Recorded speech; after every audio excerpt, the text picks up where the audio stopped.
What is good, YouTube? It's Coach Ryan Rizuki, and today we are talking about finishing. I'm going to break down exactly all the things that you need to be working on when working on your finishing and some more complex things that you probably never heard before. So let's get into it.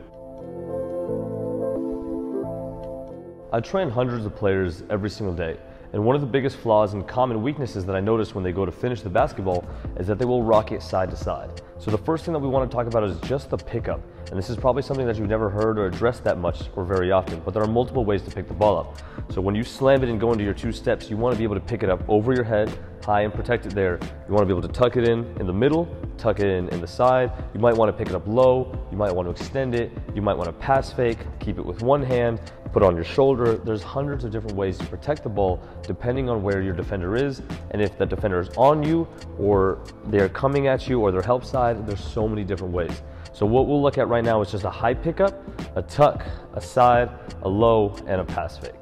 So if I were to drive down, what I'm going to do here is slam it and pick it up high, 1, 2, into that finish right there. I'm trying to avoid the reaching hands of my defender, so that way I can get it right over the top. So I'm drive, 1, 2, over. And that's one way to protect the ball that's a lot better and more efficient than rocking it side to side. The second way that we're going to talk about here is going to be our tuck. So when I drive, I'm here, slam it, tuck the ball in, and then finish my layup. What you want to do when working on this tuck, and a common problem with the tuck is a lot of players will expose a lot of the ball. They won't really necessarily tuck it, or they'll kind of tuck it here, call this a tuck, when really you want to kind of hide the ball as much as possible and try to keep as much of the ball close to your chest, and you don't really want to see it so much. Now the side tuck here, if my defender's on my left side, I'm driving, tuck it there, and then finish my layup. So I'm going to keep it over here. There's not really a way for him to reach it other than fouling me. An extended pickup, you'll see Harden do this a lot when splitting defenders. So he might get to here, slam it, 1, 2, and extend it away, and then go finish. A low pickup, you see Harden, you see Kawhi Leonard do this one a lot. Donovan Mitchell does this sometimes. It's the quickest way to get it off the ground and scoop it down low. So sometimes you'll see this slam, 1, 2, and then finish that layup there. Keeping it low and away from those defenders. Tony Parker really liked to extend it with one hand, protect and hold that defender off here. But there are multiple ways to pick it up, and you should work on all of those different ways aside from just rocking it into your layups. So now that you understand your pickups and you can continually work on that into your finishes, it's not just enough to protect the ball into your finishes away from your defender and then go into your finish. Now you also have to understand that once you've protected it through that gap or keeping that defender on that side, what you need to do next is be able to extend the ball, get it over or get it underneath or get it to the side away from that defender. It's one thing to be able to protect it into the layup, but then the next part of the equation is to be able to make that layup. So now the fact of the matter is I have to be able to finish right-handed, overhand, underhand, side hand, off the left foot, off the right foot, off both feet, and I have to be able to do all of those finishes on the right side, in the middle, and on the left side. And then I have to be able to do all of those things with my left hand. Over, under, side, left foot, right foot, 2 feet, left side, middle, right. That's a ton of different finishes that you need to be able to work on. And of course you have to do those from different angles, whether it's from the baseline or the wing or from the top, whether it's you cutting or whether it's you dribbling, whether it's you taking 1 step or 2 step, or going into a hop or going into a spin or a Euro step. There's so many different ways to finish. But one of the best things that you can do is continually practice both hands off of all those different types of finishes. So for instance, I might be going overhand with the right on some of my drills and I want to practice that. Maybe next time I come and I do underhand with the right and I want to practice that. Then next time it's side hand.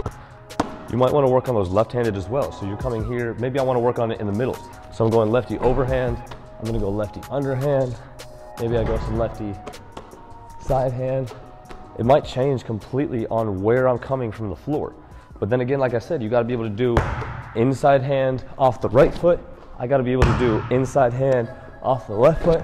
I got to be able to do that same thing off of 2 feet, because I'm coming from so many different angles on the floor, and then I have to be able to do that with the outside, over top, higher off the glass, under off the glass, with some spin, extending it all the way out here, and changing which foot I come off every single time. Once you can master all those footworks and once you can master all those timings, it opens up your Euro steps and your spin moves and being able to get to the rim, and maybe I have to finish this one over, out here, or underneath and sneak it there. There's so many different ways to finish that when you're working on it, go into those tucks, go into that high hold, and then maybe I'm working on righty here off the left foot. Maybe next time I'm doing it righty off of 2 feet. Maybe next time I'm doing it righty 1 step here, and I'm bang off the other foot. Then maybe next time I'm doing it lefty and I'm going with my extended finishes, and I'm changing my footwork every time. But I want to have all of those finishes in my bag. Maybe I'm doing down the middle, so I'm Euro step, boom, boom, drop it in, underhand. Maybe I'm coming from this side and I'm going boom, boom, side hand. It's going to change all the time. But do you have all those finishes? I suggest that you work on them. I would take maybe, if you're weak with one hand, don't use your strong hand for 1 week. So let's say that you're a left hand or you're a right-handed player. Take your right hand and don't use it for 1 week. Be creative and just work on your left hand for an entire week, and you'll get a lot better working on those side hand, inside hand, and underhand finishes. That would be one of the best ways to work on it. So if you like that video, make sure to give it a thumbs up and subscribe. Share it with a friend and help them to work on their finishing as well. I'll catch you guys in the next one. Let me know down below what you want to see next.